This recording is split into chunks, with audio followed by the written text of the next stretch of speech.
তারেক রহমান সরকারের প্রথম বাজেটের রেকর্ড 9,38,000 কোটি টাকা প্রস্তাব, ঘাটতি প্রায় 2.5 লাখ কোটি। শিক্ষা, স্বাস্থ্য, কর্মসংস্থান সহ 10 অগ্রাধিকার। 9,38,000 কোটি টাকা ব্যয় প্রাক্কলন করা হয়েছে, যা জিডিপির 13.7%। ষষ্ঠ শ্রেণী থেকে পর্যায়ক্রমে সবার জন্য কারিগরি শিক্ষা চালু করা হবে। মানসম্মত ওষুধের সহজলভ্যতা নিশ্চিত করা এবং সার্বজনীন স্বাস্থ্য সুরক্ষা নিশ্চিত করা হবে। কমতে পারে বেশিরভাগ নিত্যপণ্যের দাম, আমদানিতে উৎসে কর হ্রাসের উদ্যোগে বাজারে স্বস্তি ফেরার অপেক্ষা।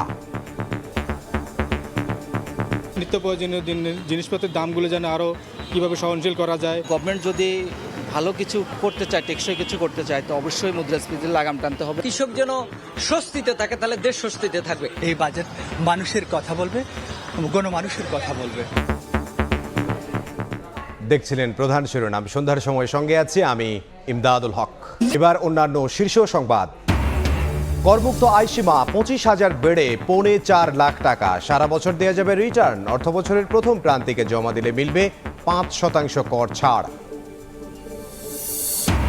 ঢাকার যানজট নিরসনের রিং ও রেডিয়াল রোডের পরিকল্পনা সরকারের। মেট্রো রেলের সঙ্গে যুক্ত হবে মনোরেল। দ্বিতীয় যমুনা ও তৃতীয় মেঘনা সেতু করার চিন্তা। অবহেলায় 6 নবজাতক মৃত্যুতে আদ্দিনের লাইসেন্স বাতিল। দ্রুত রোগীদের সরিয়ে নেওয়ার নির্দেশ। 1 মাসের মধ্যে আপিলের সুযোগ পাচ্ছে কর্তৃপক্ষ। বিভিন্ন সীমান্ত দিয়ে বিএসএফ এর পুশিরের চেষ্টা অব্যাহত। 26 জেলায় কঠোর অবস্থানে বিজিবি। দিনরাত পাহারায় স্থানীয়রাও। টহল ও নজরদারি জোরদার। বিশ্বকাপের পর্দা উঠছে রাতে মেক্সিকোতে। জমকালো আয়োজন। উদ্বোধনী ম্যাচে স্বাগতিকদের প্রতিপক্ষ সাউথ আফ্রিকা। দেশেও দ্য গ্রেটেস্ট শো অন আর্থের উত্তাপ।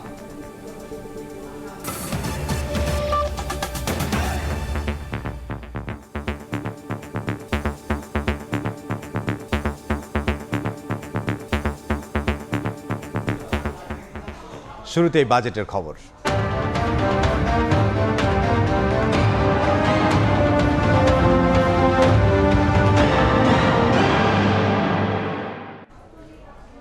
প্রায় 2 দশক পর রাষ্ট্র ক্ষমতায় এসে 9,38,000 কোটি টাকার বাজেট পেশ করল বিএনপি সরকার। প্রস্তাবিত বাজেটে অগ্রাধিকারে সামাজিক সুরক্ষা, শিক্ষা, অর্থনীতির স্থিতিশীলতা সহ 10টি খাত। রাজস্ব আয়ের লক্ষ্য 6,95,000 কোটি টাকা। বাজেটের প্রায় 2.5 লাখ কোটি টাকার ঘাটতি পূরণে এবারও ব্যাংক ও বিদেশি ঋণ নির্ভরতা থাকছে। জিডিপির প্রবৃদ্ধি 6.5% আর মূল্যস্ফীতিকে 7.5 ভাগে নামিয়ে আনার লক্ষ্য সরকারের। রুবেল মিয়ার প্যাডেলে চালানো রিকশা ঘুরে শক্তির জোরে। সে শক্তি দিয়ে 12,000 টাকা আয়ে মাসে 15,000 টাকার বাজেট মেলাতে হয় তাকে। কিন্তু সংসদে আজ বাজেটের কথা শুনে বললেন চিন্তার বিষয়। বাজেটের কথা শুনলে ডর করে। আমি মাসে ইনকাম করুন 12,000, আমার খরচ হইলো 15,000, তাহলে মনে হয় 3,000 পাই কই আমি। রুবেল মিয়া থেকে রাষ্ট্রের সর্বোচ্চ ব্যক্তি। দেশের 16 কোটি নাগরিকের আসছে 1 বছরের জমা, খরচ, ইজার পরিকল্পনা নিয়ে সকালে সংসদে হাজির নতুন দায়িত্ব নেয়া বিএনপি সরকারের অর্থমন্ত্রী আমির খসরু মাহমুদ চৌধুরী। গণতান্ত্রিক, মানবিক ও অন্তর্ভুক্তিমূলক অর্থনীতির অভিযাত্রা প্রতিপাদ্যে 2026-27 অর্থ বছরের জন্য 11তম বাজেটের আকার 9,38,000 কোটি টাকা, যা 2025-26 অর্থ বছরের তুলনায় 1,48,000 কোটি টাকা বেশি। 9,38,000 কোটি টাকা ব্যয় প্রাক্কলন করা হয়েছে, যা জিডিপির 13.7% এবং বিগত অর্থ বছরের বাজেটের তুলনায় 1,48,000 কোটি টাকা বেশি। দেশজ উৎপাদনের লক্ষ্যমাত্রা 68,31,000 কোটি টাকা, অর্থাৎ জিডিপি প্রবৃদ্ধি 6.5%। মূল্যস্ফীতির লক্ষণরেখা 7.5% টেনে গুরুত্ব দেওয়া হয়েছে সরকারের ইশতেহার বাস্তবায়নকে। জীবনচক্র ভিত্তিক পদ্ধতিতে সুরক্ষার আওতায় আনা, যাতে দারিদ্র্য হ্রাস পায়, বৈষম্য কমে এবং অন্তর্ভুক্তিমূলক উন্নয়ন নিশ্চিত হয়। সর্বজনীন সামাজিক সুরক্ষা, আর্থিক খাতের স্থিতিশীলতা, জ্বালানি নিরাপত্তা সহ 10টি প্রধান খাত অগ্রাধিকারে থাকছে বাজেটে। 42.5 লক্ষ কৃষককে কৃষক কার্ড প্রদান করা হবে। এই কার্ডের মাধ্যমে ভূমিহীন ও প্রান্তিক কৃষকগণ প্রতি বছর একবার 2,500 টাকা করে নগদ সহায়তা পাবেন। সরকার প্রবাস আয় বৃদ্ধির ধারা অব্যাহত রাখতে বৈধ চ্যানেলে রেমিটেন্স প্রেরণের ক্ষেত্রে 2.5% নগদ প্রণোদনা অব্যাহত রাখছে। বাজেটের রাজস্ব আদায়ের লক্ষ্যমাত্রা 6,95,000 কোটি টাকা। 2,43,000 কোটি টাকার বাজেট ঘাটতি পূরণ এবার ব্যাংক ও আর্থিক প্রতিষ্ঠান সহ অভ্যন্তরীণ উৎস থেকে নেওয়া হবে 1,90,000 কোটি টাকা। রাজস্ব বোর্ডের মাধ্যমে 6,04,000 কোটি টাকা এবং অন্যান্য উৎস হতে 91,000 কোটি টাকা সংগ্রহ করার প্রস্তাব করছি। সংসদে বাজেট প্রস্তাবনায় অর্থমন্ত্রী বলেন, ভঙ্গুর অর্থনীতিকে তুলে আনা এবং মানুষের জীবন সহনীয় করা প্রথম লক্ষ্য সরকারের। প্রায় 2,20,000 জনকে বাজার চাহিদা ভিত্তিক মাঝারি হতে উচ্চতর দক্ষতার প্রশিক্ষণ প্রদান করা হচ্ছে এবং এই প্রশিক্ষণপ্রাপ্তদের কমপক্ষে 65% কর্মসংস্থান নিশ্চিত করা হচ্ছে। রাষ্ট্রের যে দায়িত্ব আছে সেই দায়িত্ব পালন করতে আমরা অঙ্গীকারবদ্ধ। মানুষ লক্ষ কোটি টাকার বাজেট, প্রবৃদ্ধি, বিনিয়োগ এ ধরনের জটিল ক্যালকুলেশনগুলো বোঝেন না। মানুষ বোঝেন তার ভাতের থালার দাম বাড়লো কিনা, শিক্ষা স্বাস্থ্যে কাটছাট করতে হবে কিনা, অথবা মাসের শেষে কতটুকু সঞ্চয় থাকবে। এমন পরিস্থিতিকে বলা যেতে পারে স্থিতিশীলতা এবং প্রবৃদ্ধির মধ্যে আটকে আছে অর্থনীতি। এমন পরিস্থিতিতে সরকারের প্রথম বাজেটের সফলতা নির্ভর করছে বাজেটের প্রতিটি পয়সার কার্যকরী এবং কল্যাণকর ব্যবহারের উপর। সেলিয়া সুলতানা, সময় সংবাদ, ঢাকা। প্রধানমন্ত্রী তারেক রহমানের নেতৃত্বে বিএনপি সরকারের প্রথম বাজেটে ছিল অচল আয়তন ভাঙার চেষ্টা। লাল রঙের বদলে কালো ব্রিফকেসে রাখা বাজেটের নথিপত্র নিয়ে সংসদে আসেন অর্থমন্ত্রী। প্রায় 2 দশক পর রাষ্ট্র ক্ষমতায় বিএনপি, প্রধানমন্ত্রী তারেক রহমানের সরকারের প্রথম বাজেট, তাই আছে জনপ্রত্যাশার চাপ। সব সামলে 11 জুন সকাল 9:30টায় গুলশানে নিজ বাসভবন থেকে বের হলেন অর্থমন্ত্রী আমির খসরু মাহমুদ। শুরুটাও হলো অচলায়তন ভাঙার চেষ্টায়। লাল রঙের ব্রিফকেসের বদলে কালো ধূসর ব্যাগে রাখা হয় বাজেটের নথিপত্র আমির খসরু মাহমুদের। জাতিকে সামনে রেখে, বাংলাদেশের প্রতিটি মানুষকে মাথায় রেখে, বাংলাদেশের মানুষের কল্যাণে, দেশের কল্যাণে সবকিছুকে মাথায় রেখে বাজেটটা দেওয়া হয়েছে। জানান, শিক্ষা, স্বাস্থ্য ও সামাজিক সুরক্ষাকে অগ্রাধিকার দিয়ে এবারের বাজেটে থাকছে অর্থনীতি পুনর্গঠনের প্রত্যয়। আমরা স্থিতিশীলতা এবং সামনের দিকে একটা প্রসপোরাস বাংলাদেশ দেখতে চাই, সেদিকে যাওয়ার একটা প্রচেষ্টা এখানে আছে এবং সেটা সকল জনগণকে নিয়ে। এখানে এই বাজেটের সবচেয়ে মূল প্রতিপাদ্য বিষয় যেটা হচ্ছে প্রত্যেকটি নাগরিককে এই বাজেটে অন্তর্ভুক্ত করা হয়েছে। এরপর নৌবাহিনীর সদর দফতরের পাশের সড়ক দিয়ে পৌঁছে যান জাতীয় সংসদ ভবনে। সেখানে আবারও সাংবাদিকদের জানান, অর্থনীতির সুফল সবার কাছে পৌঁছে দিতে প্রতিটি নাগরিককে অন্তর্ভুক্ত করা হয়েছে আসন্ন বাজেটে। সবচেয়ে বেশি আমরা শুরু করেছি কাজটা একেবারে হতদরিদ্র যারা পিছিয়ে পড়া লোক আছে তাদেরকে মাথায় রেখে এবং ক্রমান্বয়ে সকলের জন্য, সকল গোষ্ঠীকে মাথায় রেখে সকলে যাতে এই অর্থনীতিতে অংশগ্রহণ করতে পারে, অর্থনীতির সুফল পায়, সেটা মাথায় রেখে বাজেট করেছে। সংসদ সচিবালয়ে বাজেট উপস্থাপনের আগে মন্ত্রিপরিষদের বিশেষ সভায় যোগ দেন অর্থমন্ত্রী। প্রধানমন্ত্রী তারেক রহমানের সভাপতিত্বে সভায় 2026-27 অর্থ বছরের বাজেট অনুমোদন দেওয়া হয়। সব আনুষ্ঠানিকতা সেরে বিকেল 3টায় কালো রঙের ব্রিফকেস হাতে প্রধানমন্ত্রীর সঙ্গে সংসদ কক্ষে প্রবেশ করেন অর্থমন্ত্রী। তুলে ধরেন আগামী অর্থ বছরের বাজেট। সাইফুল ইসলাম, সময় সংবাদ, ঢাকা। বাজেটের আকার নয়, বাস্তবায়নের বিষয়ে গুরুত্ব দিতে সরকারের প্রতি আহ্বান জানিয়েছেন অর্থনীতিবিদ ডক্টর দেবপ্রিয় ভট্টাচার্য। এদিকে সরকার পরিচালনার ব্যয় কমানো গেলে ঘাটতি বাজেট কমবে বলে মনে করেন অর্থনীতিবিদ আবু আহমেদ। বাজেট নিয়ে তাৎক্ষণিক প্রতিক্রিয়ায় কথা বলেন তারা। নীতি কাঠামো নিঃসন্দেহে খুবই শক্তিশালী। নীতি কাঠামোকে বাস্তবায়ন করার জন্য যে আর্থিক ভিত্তি, যে আর্থিক কাঠামো, সেটা অত্যন্ত দুর্বল, কারণ এটার জন্য প্রয়োজনীয় অর্থ নেই। সেই বিচারে এই বাজেটের বাস্তবায়নটাই তো বড় বিষয় হয়ে দাঁড়াবে। সরকারের পরিচালনাগত ব্যয় সেটা যদি কমানো যায় তখন ঘাটতি বাজেট অটোমেটিকলি কমবে। সুদের হার যদি কমিয়ে দেওয়া হয় তাহলে কিন্তু আমি আশা করতেছি হয়তো 1 বছরের মধ্যে ওই প্রাইভেট সেক্টর জেগে উঠবে। যদি ক্যাপিটাল মার্কেট থেকে চাঙ্গা করা যায়, ব্রড বেস করা যায়, সেখান থেকে মানে লং টার্ম ক্যাপিটাল নেওয়া যাবে। 60 ধরনের নিত্যপণ্য আমদানিতে উৎসে কর কমানোর প্রস্তাবে বাজারে স্বস্তি ফেরার আশা দেখছেন সাধারণ মানুষ। 2026-27 অর্থ বছরের বাজেটে সামাজিক সুরক্ষা বরাদ্দের সুষ্ঠু বণ্টনের দাবি তাদের। আর করমুক্ত আয়সীমা বাড়লেও করের টাকার সঠিক ব্যবহারের নিশ্চয়তা চান করদাতারা। 2026-27 অর্থ বছরে মানুষকে স্বস্তি দিতে বেশ কিছু পদক্ষেপ নিয়েছে সরকার। চাল, গম, আলু, পেঁয়াজ সহ 60টি ভোগ্যপণ্য আমদানিতে উৎসে কর কমিয়ে 0.5% করা সহ কমানো হচ্ছে নিয়ন্ত্রণমূলক শুল্ক। বাজেটের কঠিন গাণিতিক হিসাব আর বরাদ্দের জটিল অঙ্ক না বুঝলেও এসব পণ্যের দাম কমবে এমন আশায় আছেন রাইড শেয়ারিং করে সংসার চালানো আক্তার হোসেনের মতো নিম্ন আয়ের মানুষ।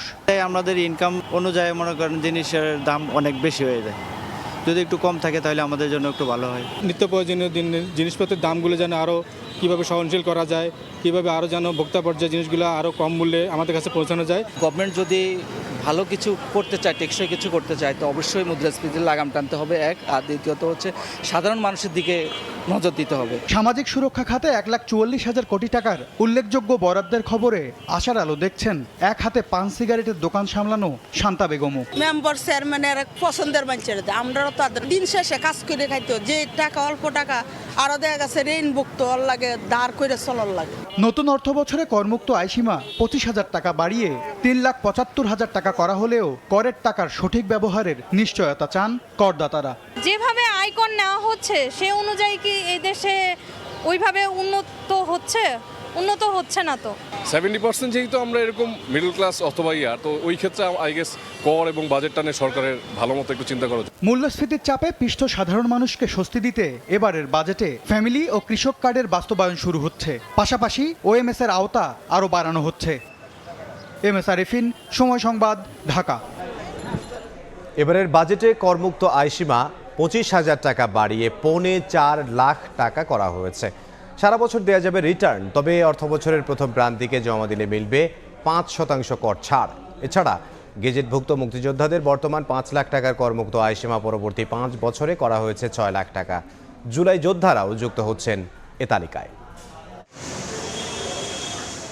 ঊর্ধ্বমুখী মূল্যস্ফীতির বিপরীতে বাড়ছে না নিম্ন মধ্যবিত্তের আয়। এমন বাস্তবতা 2026-27 থেকে 2030-31 অর্থবছর পর্যন্ত করমুক্ত আয়সীমা বাড়ানোর ঘোষণা এলো নতুন বছরের জন্য উত্থাপিত বাজেটে।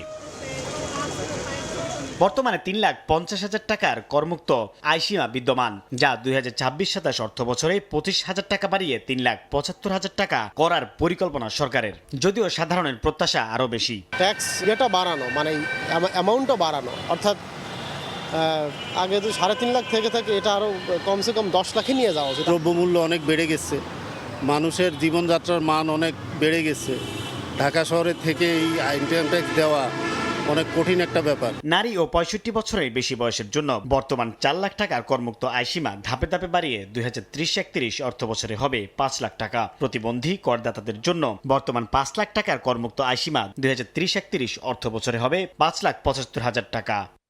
এছাড়া গ্যাজেটভুক্ত মুক্তিযোদ্ধাদের বর্তমান 5 লাখ টাকার করমুক্ত আয়সীমা পরবর্তী 5 বছরে করা হয়েছে 6 লাখ টাকা।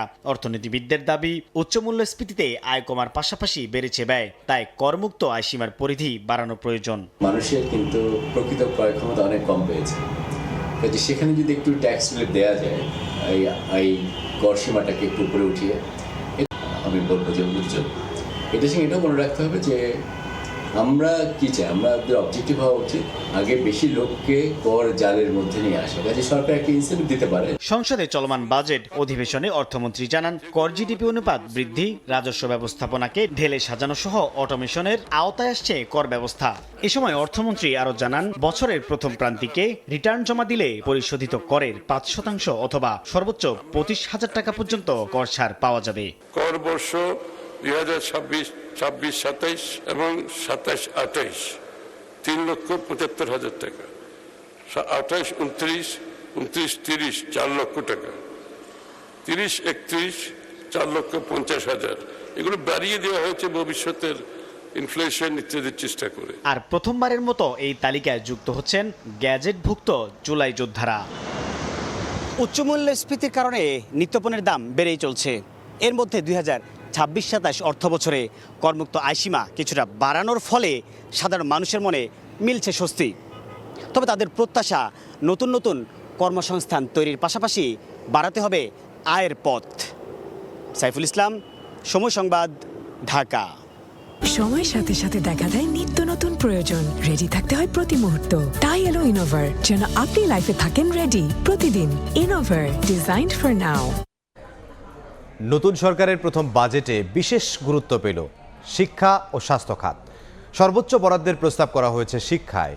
এই দুই খাতে বরাদ্দ দেওয়া হয়েছে মোট 2,06,015 কোটি টাকা। দীর্ঘ ১৯ বছর পর সংসদে জাতীয় বাজেট পেশ করল বিএনপি সরকার। বৃহস্পতিবার ২০২৬-২৭ অর্থ বছরের জন্য ৯,৩৮,০০০ কোটি টাকার বাজেট পেশ করেন অর্থমন্ত্রী আমির খসরু মাহমুদ চৌধুরী, যা স্বাধীনতা পরবর্তী বাংলাদেশে সবচেয়ে বড় অঙ্কের বাজেট।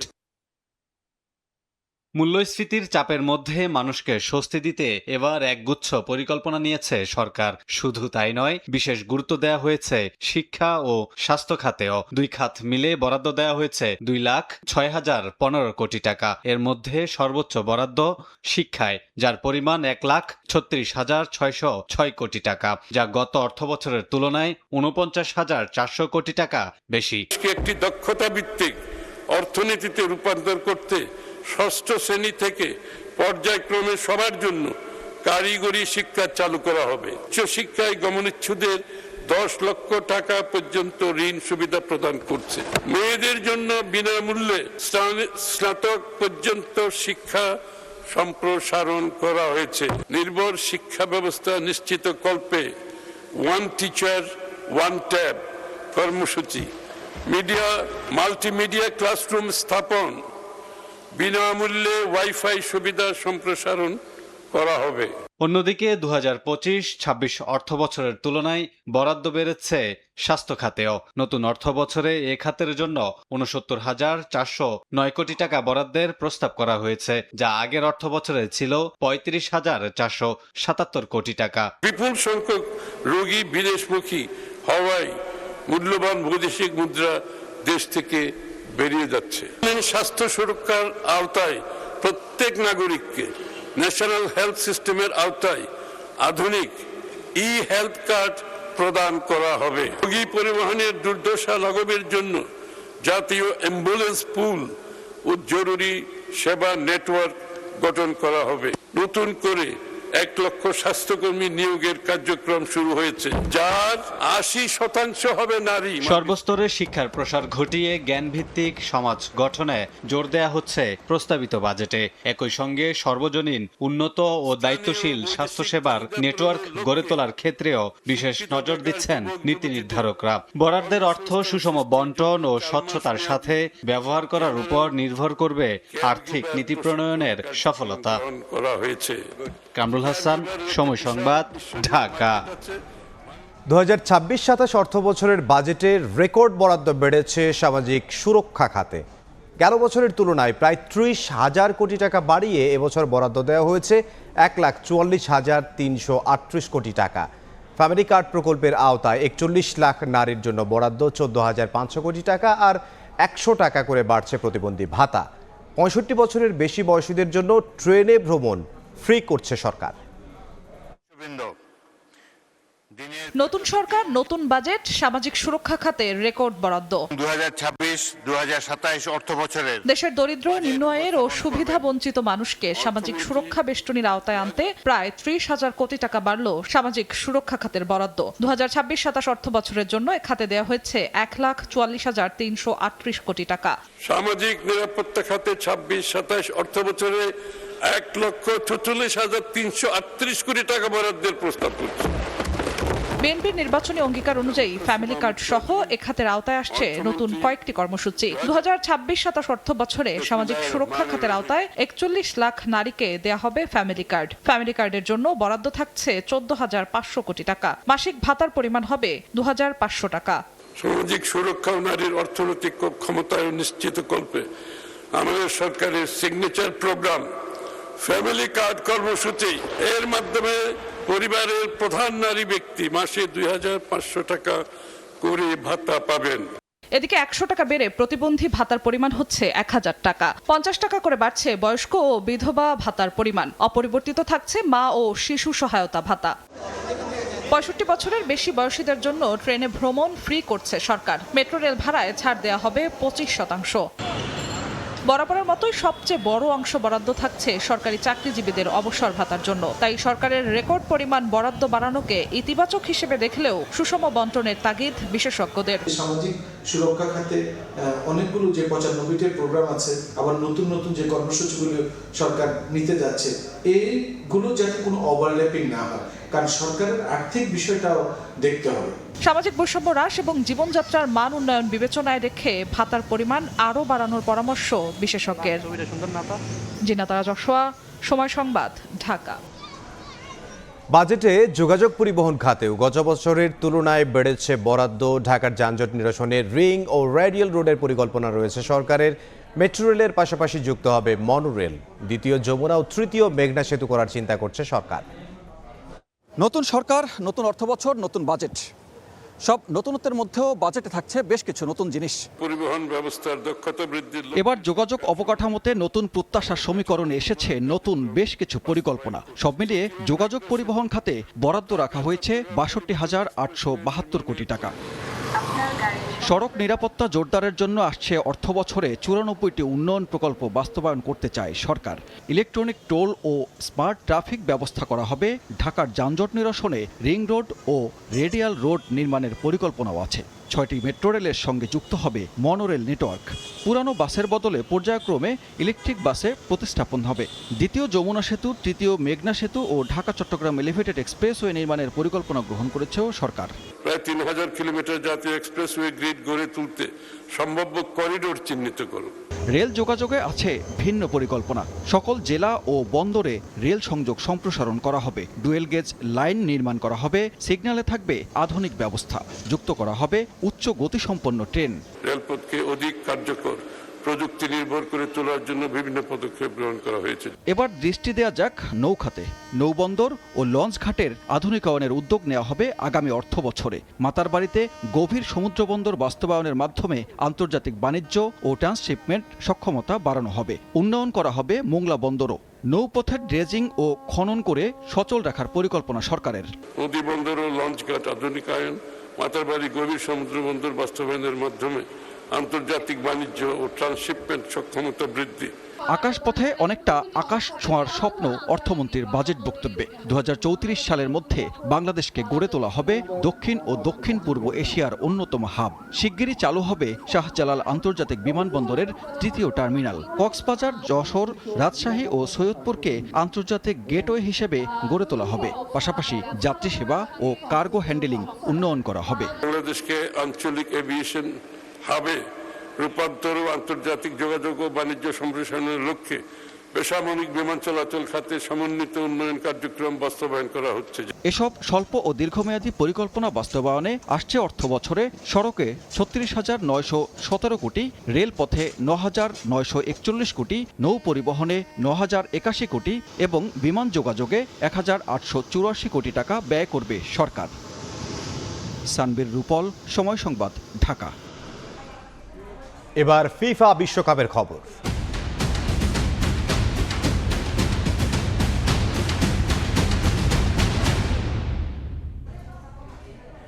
৪৮টি দল, ১০৪টি ম্যাচ আর ৩৯ দিনের উন্মাদনা। চলে এলো the greatest show on earth. আর এমন আয়োজনের আগে পৃথিবী সাক্ষী হতে চলেছে দারুণ এক উদ্বোধনী আয়োজনের। সেই অনুষ্ঠান থেকে শুরু করে বিশ্বকাপের সব ম্যাচ আর ম্যাচ পরবর্তী নানা আয়োজন, সবকিছু সরাসরি সম্প্রচার করবে সময় সংবাদ। বলা হয়ে থাকে পৃথিবীর বাইরে কোথাও প্রাণের অস্তিত্ব থাকলে তারাও নাকি অপেক্ষা করে ফুটবল বিশ্বকাপের জন্য। একটা টুর্নামেন্ট যা শুধু ফুটবলে সীমাবদ্ধ নয়, গোটা বিশ্বকে একই সুতোয় গাঁথার অপেক্ষা। যে বিশ্বকাপ যুদ্ধ থামায়, এই ৪০ দিনে কমে যায় অপরাধের হার। সেই অপেক্ষার শেষ, চলে এলো দ্য গ্রেটেস্ট শো অন আর্থ। উদ্বোধনী জমকালো আয়োজন মেক্সিকোর তাদিও আজতেকা স্টেডিয়ামে, যেখানে প্রাধান্য পাবে আয়োজক দেশের শিল্প আর সংস্কৃতি। মূল ম্যাচের ৯০ মিনিট আগে শুরু হবে আয়োজন। বাংলাদেশ সময় রাত 11:30। সরাসরি সম্প্রচার করবে সময় সংবাদ। অনুষ্ঠানে শুরু হবে মেক্সিকোর আদিবাসী শিল্পীদের মাধ্যমে। তুলে ধরা হবে দেশটার 13,000 বছরের পুরনো সংস্কৃতির কিছু অংশ। এরপরেই মঞ্চে উঠবেন শাকিরা, বিশ্বকাপের সঙ্গে যার সম্পর্কটা নতুন নয়। সঙ্গে থাকবেন বার্না বয়, নাইজেরিয়ান শিল্পীকে নিয়ে পারফর্ম করবেন এবারের বিশ্বকাপ থিম সং দাই দাই। ইতালিয়ান প্রবাদ, যার মানে চলো যাই, যে গানের পেছনে অবশ্য আছে মহৎ এক উদ্দেশ্য। ফিফা গ্লোবাল সিটিজেন এডুকেশন ফান্ডের জন্য 100 মিলিয়ন মার্কিন ডলার তোলার লক্ষ্য। এছাড়াও স্তাদিও আজতেকায় দর্শকদের মাতাবেন এক ঝাঁক লোকাল তারকা। থাকছেন আলেহান্দ্রো ফার্নান্দেস, বেলিন্দা কিংবা টায়লার মতো বিখ্যাত সব নাম। এই ভেন্যু ছাড়াও ফ্যান জোনে উদ্বোধনী আয়োজন দেখার ব্যবস্থা করা হয়েছে। তবে দেশটায় চলমান আন্দোলনের কারণে সেসব আয়োজন এখনো অনিশ্চিত। সাব্বির মিথুন, সময় সংবাদ। 6 নবজাতকের মৃত্যুর ঘটনায় রাজধানীর আদ্দিন হাসপাতালের লাইসেন্স বাতিল করেছে সরকার। বিকেলে ব্রিফিংয়ে স্বাস্থ্য অধিদপ্তরের মহাপরিচালক জানিয়েছেন, আর কোনো ধরনের চিকিৎসা সেবা দেওয়ার সুযোগ নেই হাসপাতালটির। তবে এ সিদ্ধান্তের বিরুদ্ধে আগামী 30 দিনের মধ্যে আপিল করার সুযোগ পাবে হাসপাতাল কর্তৃপক্ষ। ঈদের ছুটিতে রাজধানীর মগবাজারে আদ্দিন হাসপাতালে 4 ঘন্টার ব্যবধানে 6 নবজাতকের মর্মান্তিক মৃত্যু হয়। এ ঘটনায় নড়েচড়ে বসে স্বাস্থ্য অধিদপ্তর। 6 নবজাতকের অস্বাভাবিক মৃত্যুর ঘটনায় হাসপাতালটির লাইসেন্স বাতিল করেছে স্বাস্থ্য অধিদপ্তর। হাসপাতাল কর্তৃপক্ষের বিরুদ্ধে অবহেলার অভিযোগ প্রমাণিত হওয়ায় এই সিদ্ধান্ত নেওয়া হয়েছে বলে স্বাস্থ্য অধিদপ্তরের ব্রিফিংয়ে জানানো হয়। বৃহস্পতিবার বিকেলে স্বাস্থ্য অধিদপ্তরের মহাপরিচালক ডক্টর প্রভাত চন্দ্র বিশ্বাস ব্রিফিংয়ে জানান, হাসপাতালটিকে দেওয়া শোকজ নোটিশের জবাব সন্তোষজনক না হয় মেডিকেল অর্ডিন্যান্স বিধি অনুযায়ী তাদের লাইসেন্স বাতিল করা হয়েছে। তবে আগামী 30 দিনের মধ্যে এই সিদ্ধান্তের বিরুদ্ধে আপিল করার সুযোগ থাকবে আদ্দিন হাসপাতাল কর্তৃপক্ষের। The medical practice and private clinics and laboratories regulation ordinance 1982 এর 11(2) খ ধারা অনুযায়ী অত্র হাসপাতালের লাইসেন্স বাতিল করা হইল। একই সঙ্গে হাসপাতালে বর্তমানে ভর্তি থাকা রোগীদের দ্রুত অন্যত্র স্থানান্তরের নির্দেশনাও দেওয়া হয়েছে। স্বাস্থ্য অধিদপ্তর বলছে, রোগীদের নিরাপত্তা নিশ্চিত করতে এই পদক্ষেপ নেওয়া হয়েছে। এই রোগীদেরকে চাইলে কর্তৃপক্ষ যথাযথভাবে তাদের লাইসেন্সকৃত হাসপাতালগুলোতে যথাযথ ব্যবস্থা গ্রহণ করতে পারে। গত 27 মে সকালে আদ্দিন হাসপাতালে চিকিৎসাধীন 6 নবজাতকের মৃত্যু হয়। এ ঘটনায় স্বাস্থ্য মন্ত্রণালয়ের তদন্ত কমিটি হাসপাতাল কর্তৃপক্ষের অবহেলার প্রমাণ পায়। শাহিন আলম, সময় সংবাদ, ঢাকা। সীমান্তে বিজিবির কঠোর অবস্থানে ভারতের একের পর এক পুশিন চেষ্টা ব্যর্থ হচ্ছে। কাঁটাতারের বেড়া ঘেঁষে বাড়ানো হয়েছে কড়া নজরদারি।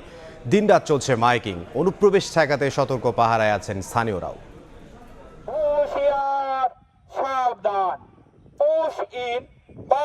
অনুপ্রবেশ রোধে বিজিবি সর্বদা সতর্ক অবস্থানে রয়েছে। বিএসএফকে মাইকিং করে বিজিবির সতর্ক বার্তা। পুশিন ঠেকাতে সীমান্তে রাত দিন কঠোর নজরদারি তাদের। কয়েকদিনের টানা উত্তেজনার পর বৃহস্পতিবার অনেকটা স্বাভাবিক ছিল সীমান্ত পরিস্থিতি। ভারতীয়দের বাংলাদেশে ঠেলে পাঠানোর কোনো ঘটনা ঘটেনি। সীমান্তে বিজিবির পাশাপাশি অবস্থান নিয়েছেন স্থানীয়রাও। এখানে যেন পুশিং না হয়, এই জন্য আমরা রাত্রে একটু কিবা করে থাকি আর কি। ইন্ডিয়ার পুশিং এর জন্য বিজিবি ভালোভাবে ডিউটি করতেছে। আমরা সর্বদা তাদের সাথে আছি 24 ঘন্টা। আমরা এলাকার লোক তাদেরকে সহযোগিতা করতেছি, যে কোনো দেখলে বিজিবিদেরকে বলতেছি। সীমান্তে বিএসএফ পুশিং করার অপচেষ্টা করছে, সেটা আমরা প্রতিহত করার চেষ্টা করছি। এদিকে বেনাপোল সীমান্তেও সতর্ক অবস্থানে রয়েছে বিজিবি। পুশিং ঠেকাতে মোতায়েন করা হয়েছে অতিরিক্ত সদস্য। তার কাটা ভিতর থেকে গেট খুলে দিয়েছিল, তারপর বিজিবি অথবা পাবলিক থেকে এটা রুখে দিয়েছিল। রুখে দেওয়ার পরে তারা ওইটা ব্যাগ নিয়ে গেছে। এদিকে জামালপুরে বুধবার একজনকে পুশিনের ঘটনায় বিজিবি ও বিএসএফ এর বাগবিতণ্ডার পর যষ্টিচন্দ্র বর্মন নামে ওই ব্যক্তিকে বক্সিগঞ্জ থানায় হস্তান্তর করে বিজিবি। ওমর ফারুক, সময় সংবাদ। রোববার থেকে হাইকোর্টের বিশেষ বেঞ্চে শুরু হচ্ছে নারী ও শিশু নির্যাতন মামলার বিচারিক কার্যক্রম। অ্যাটর্নি জেনারেল জানিয়েছেন, রামিসা ধর্ষণ হত্যা মামলাটি পরিচালনায় গঠন করা হয়েছে রাষ্ট্রপক্ষের বিশেষ আইনজীবী প্যানেল। রাষ্ট্রের সর্বোচ্চ আইন কর্মকর্তার দাবি, বিশেষ বেঞ্চে অগ্রাধিকার পাবে নারী শিশু নির্যাতন মামলার ফাঁসির আদেশ এবং এ সংক্রান্ত আপিল শুনানি।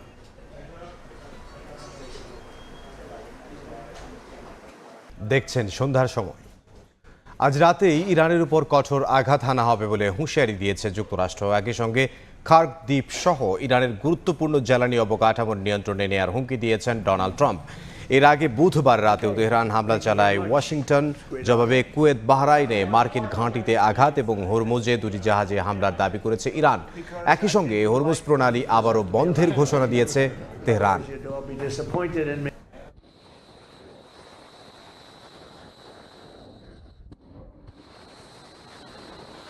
এ পর্যায়ে শীর্ষ সংবাদগুলো জানিয়ে দিচ্ছি আরও একবার। তারেক রহমানের সরকারের প্রথম বাজেটের রেকর্ড 9,38,000 কোটি টাকা প্রস্তাব, ঘাটতি প্রায় 2.5 লাখ কোটি। শিক্ষা, স্বাস্থ্য, কর্মসংস্থান সহ 10 অগ্রাধিকার। এবং অবহেলায় 6 নবজাতক মৃত্যুতে 8 দিনের লাইসেন্স বাতিল, দ্রুত রোগীদের সরিয়ে নেওয়ার নির্দেশ। 1 মাসের মধ্যে আপিলের সুযোগ পাচ্ছে কর্তৃপক্ষ।